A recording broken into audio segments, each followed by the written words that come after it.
Shalom, selamat malam. Saya Pendeta Arianto Budiono dari Serui, Kepulauan Yapen, Papua.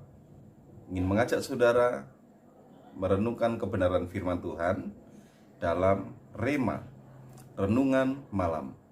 Malam hari ini kita akan membaca kebenaran firman Tuhan dari Yesaya pasal 26 ayat 3 sampai ayat yang keempat. Demikianlah firman Tuhan. Yang hatinya teguh, kau jagai dengan damai sejahtera, sebab kepadamulah ia percaya. Percayalah kepada Tuhan selama-lamanya, sebab Tuhan Allah adalah gunung batu yang kekal. Bapak, Ibu, dan Saudara yang saya kasih di dalam Tuhan Yesus Kristus, hari-hari ini kita sedang mengalami berbagai macam kesulitan, persoalan, dan masalah akibat pandemi. Orang Jawa bilang pagebluk. Kita sedang mengalami masalah kesehatan. Kita seperti diancam oleh penyakit yang kita tidak tahu dari mana sumbernya. Kita mungkin saat ini sedang bergumul juga berjuang dengan penyakit kita. Ada COVID-19 yang mengintip kita. Nah, oleh karena itu, Bapak, Ibu, dan Saudara yang saya kasih di dalam Tuhan Yesus Kristus, menghadapi ini semua, kita akan melihat dua kebenaran penting yang harus kita perhatikan bersama-sama, yang akan menjadi bahan perenungan kita pada malam hari ini.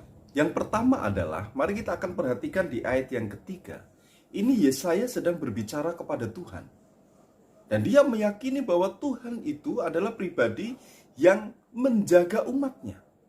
Yang ini harus menjadi keyakinan kita bahwa Tuhan menjaga umatnya. Dengan apa Tuhan menjaga kita? Dengan damai sejahteranya. Dengan damai sejahteranya, di saat ada ancaman, di saat ada persoalan, di saat ada kesulitan, Tuhan tetap menjaga kita. Mungkin kita tidak bisa dilepaskan dari sakit penyakit atau kesulitan akibat pandemik ini, tetapi damai sejahtera Tuhan itu ada di dalam kehidupan kita. Yesus Kristus pernah berkata, damai sejahteraku ku tinggalkan bagimu.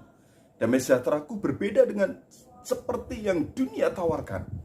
Nah, Tuhan menjaga dengan damai sejahteranya. Tuhan menjaga umatnya dengan damai sejahteranya. Tetapi umat yang seperti apa?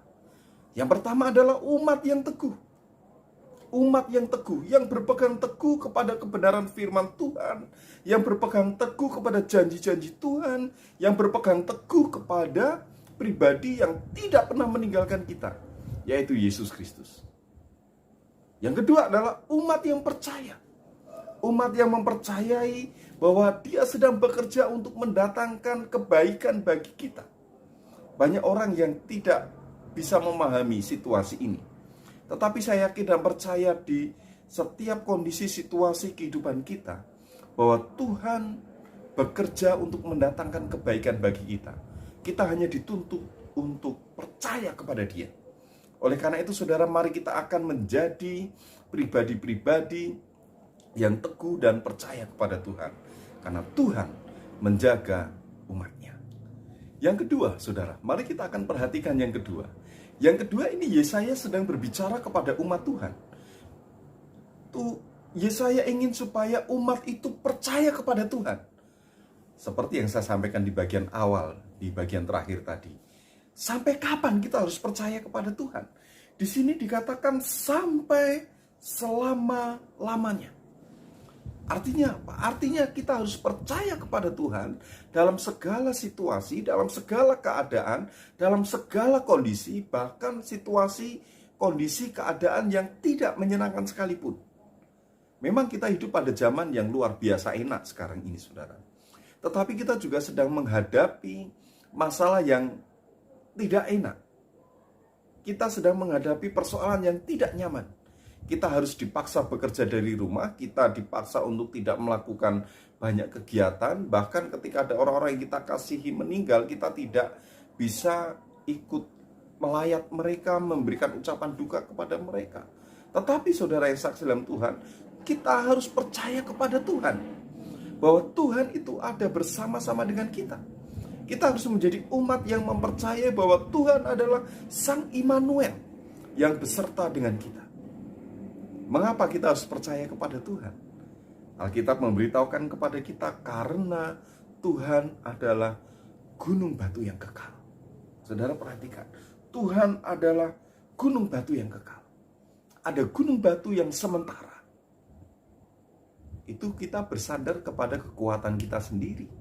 Tetapi Tuhan adalah gunung batu yang kekal, di mana kita harus mempercayai Dia, mempercayai kebesarannya, mempercayai keagungannya, mempercayai kuasanya, mempercayai rencana-rencananya. Dan malam hari ini saya ingin mengajak Bapak, Ibu, dan Saudara untuk percaya kepada Tuhan. Situasi sulit apapun yang menimpa saudara, percayalah kepada Tuhan. Karena Tuhan sedang melakukan sesuatu untuk mendatangkan kebaikan bagi kita yang mengasihinya. Melalui renungan malam hari ini, saya mengajak saudara sekalian untuk terus menaikkan puji-pujian kepada Tuhan.